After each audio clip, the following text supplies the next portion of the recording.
folks, right, now I've had this paper since the 21st of December 2011 because I've been saving it to do this video and I can get around to doing it.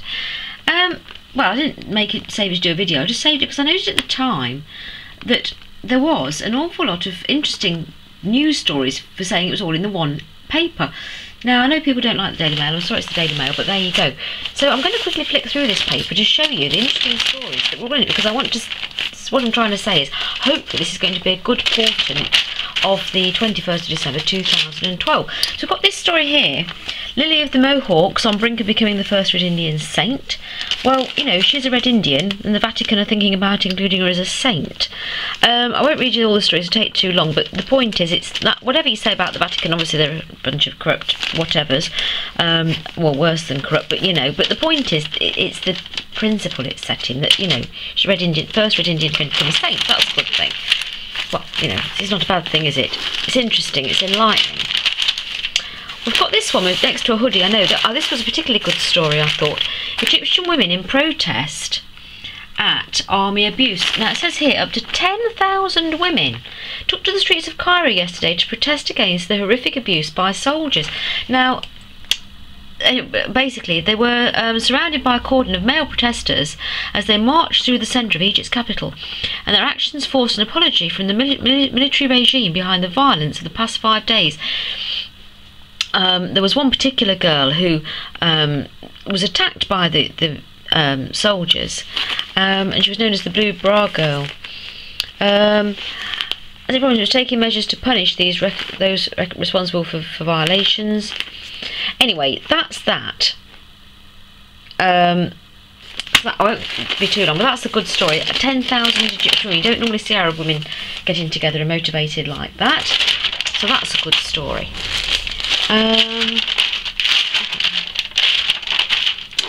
Oh yes, the Merry Waves of Windsor. Now this is interesting. This is about the Queen using an Archimedes screw to power a water turbine, which I think powers the electricity in her castle. And there's a story about how it is, but this is a positive thing for new energy. So that it's the Queen using new energy. Whatever you say about it, it's got to be good. The fact is, it's just in the paper, isn't it? It's coming to light. And there's one side listed about.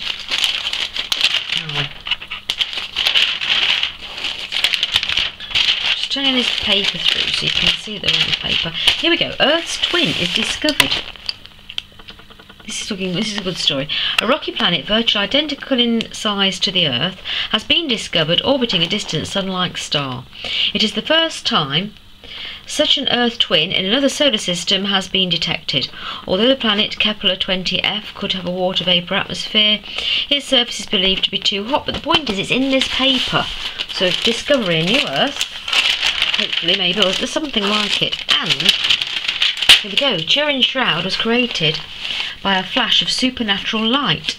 It couldn't be a medieval forgery, say scientists. The point is that for someone who quite often reads the Daily Mail, I'm sorry, but I have to say that I do read the Daily Mail, you don't often get that many positive stories in the paper. Now, there was a few other things going on this week that I remember. There was the Comet Lovejoy, which was absolutely phenomenal. And there again, it was called Lovejoy. I mean, how many comets are called Comet Lovejoy? And also there was that Hosam Biggs thing, or whatever it's called, Boson-Higgs thing, the God particle thing that they discovered. So I'm going to look up a few more bits and pieces on the internet and tack them on the end of this. And then I also want to look at any other dates that repeat to see what we can find. Yeah, just following on about this this week that was the 21st of December 2011. Let's just have a look at these other things that went on in that week. So it was not on the 21st exactly, but around and about that time we had this Comet Lovejoy. I mean, here we go, it passed 87,000 miles from the Sun on December the 16th. So that's what, 5 days before. But it was approaching for a little while, so it was generally in our mind. You can't say, I mean, a comet obviously wouldn't just come and go on one day. But I'm just going to show you this. So it was a pretty amazing thing. It flew into the Sun. We're all looking at the Sun at this time. And it flew around the Sun.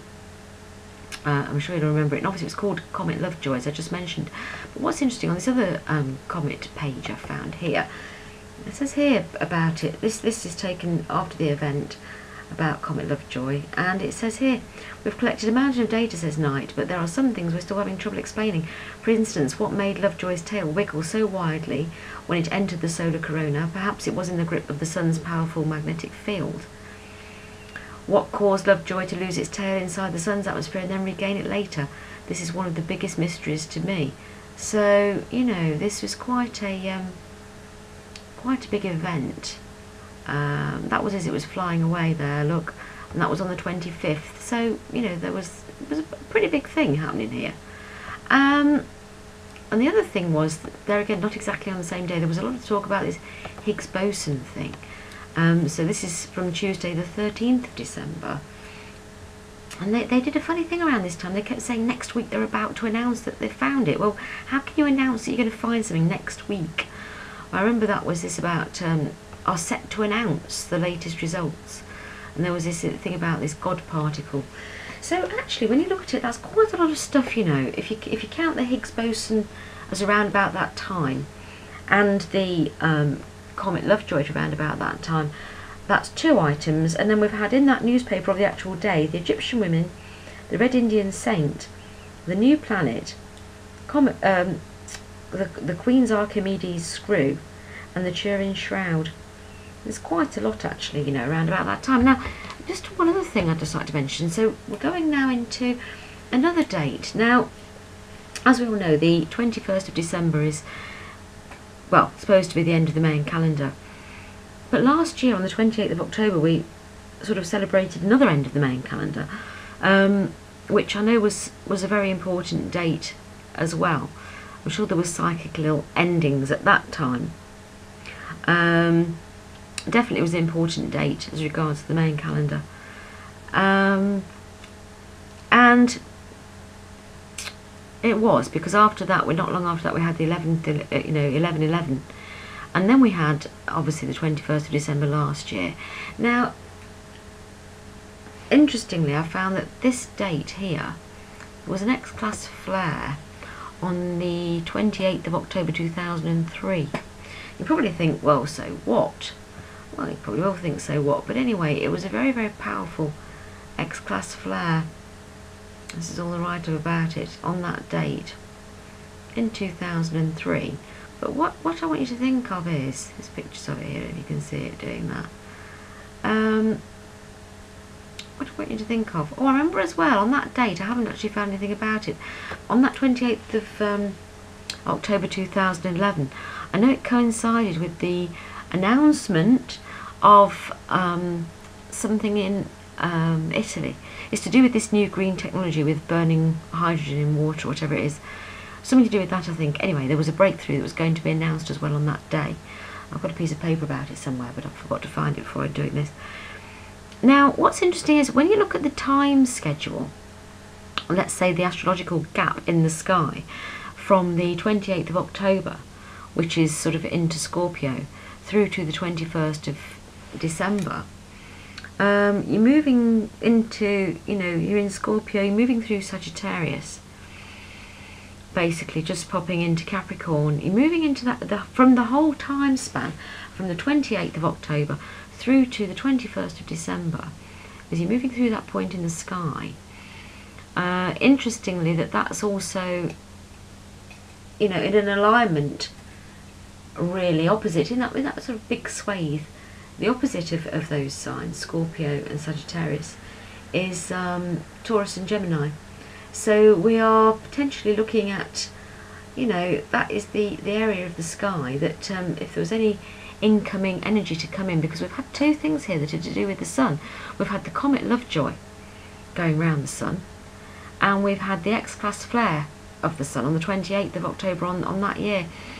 It's interesting. We've also had the thing with the hydrogen burning in the water thing that I told you was announced on the 28th of October last year. So, I'm just looking at positive things here and positive dates that could add up.